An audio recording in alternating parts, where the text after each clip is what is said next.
Hai Singers, ketemu lagi dengan saya Indra Aziz di Vokal Plus Bebaskan Suaramu. Tadinya saya agak malas ngebahas masalah ini, tapi setelah saya pikir-pikir, kayaknya boleh sih kita bahas supaya kita bisa memetik pelajaran yang bermanfaat dari kejadian ini. Pada bulan Juli lalu, terjadi sebuah insiden yang sangat kontroversial yang melibatkan band asal Inggris The 1975 di Malaysia. Dan tentunya dampaknya pun sampai ke Indonesia. Jadi The 1975 itu adalah sebuah band pop rock asal Inggris yang populer dengan beberapa hits mereka. Di antaranya adalah Love It If We Made It dan juga Somebody Else. Nah, pada bulan Juli 2023 yang lalu, mereka tampil di sebuah acara bernama Good Vibes Festival di Malaysia. Di show tersebut, Matty Healy, vokalis dari 1975, mengkritik keras pemerintah Malaysia dan juga menggunakan kata-kata yang kasar yang mengecam hukum anti-LGBT di Malaysia. Nggak selesai di situ, dia pun mencium pemain bassnya. Di atas panggung disaksikan oleh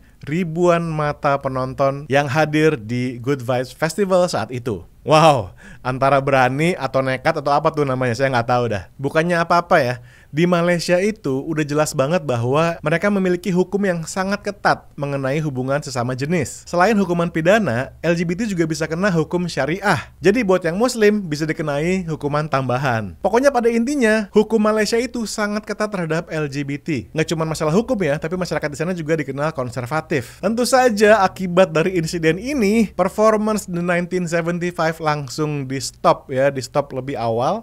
Nggak cuma show-nya mereka doang, tapi festivalnya Good Vibes Festival harus dihentikan lebih awal juga, sehingga penyelenggaranya itu mengalami kerugian yang sangat besar ya. Bayangin dia mesti nge-refund tiket penonton yang udah bayar. Dan juga 1975 akhirnya di-ban oleh pemerintah Malaysia, nggak boleh tampil lagi di sana. Gara-gara insiden ini juga, The 1975 membatalkan penampilan mereka di Indonesia. Harusnya tuh mereka menjadi headline di acara We The Fest atau WTF di Jakarta ya. Tapi ya cancel hanya beberapa hari sebelum acara loh. Kebayang nggak tuh panitia We The Fest langsung pada kalang kabut pastinya ya. Tapi hebatnya nih guys, panitia We The Fest langsung menghubungi Sheila on 7 dan berhasil mendapatkan Sheila on 7 sebagai pengganti The 1975 sebagai headline di acara ya. Acara finalnya adalah Sheila on 7.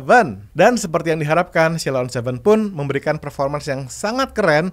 Penonton juga pada puas dan juga banyak figur-figur musisi dan di sosial media yang memuji penampilan mereka dan juga memuji We The Fest dan panitianya yang bisa gercep menggantikan 1975. Kembali ke insiden 1975 di Malaysia, respon media dan juga sosial media itu sangat beragam ya. Tapi mostly di sosial media itu pada mengkritik keras tindakan 1975, termasuk dari kalangan LGBT sendiri, karena mereka menganggap tindakannya Matty Healy ini justru bisa memperburuk keadaan yang sudah cukup suram di Malaysia buat LGBT, ini makin suram lagi. Selain itu, ini juga membangkitkan percakapan mengenai yang disebut sebagai white savior complex ya, atau di mana orang-orang barat khususnya kulit putih datang ke negara-negara seperti Indonesia, Filipina, Thailand dan mencoba menyelamatkan dengan pandangan-pandangan moral mereka tanpa paham terhadap konteks budaya. Juga ini memunculkan perdebatan mengenai woke agenda ya, termasuk argumen mengenai free speech. Nah, saya nggak ikut-ikutan deh ya kalau soal perdebatan ini ya. Yang pasti yang saya mau omongin dalam hal ini adalah pelajaran penting yang bisa kita ambil sebagai musisi, sebagai penyanyi, dan juga sebagai performer. Yang pertama nih, dimanapun kita perform, sebaiknya kita mengerti mengenai konteks budaya, sosial, dan juga hukum di area setempat. Jangankan di negara lain ya. Setiap venue mungkin punya peraturannya masing-masing. Kalau di Indonesia ya, bahkan di setiap kota itu punya aturannya masing-masing. Apalagi beda negara. Contohnya aja ya, lambang swastika dalam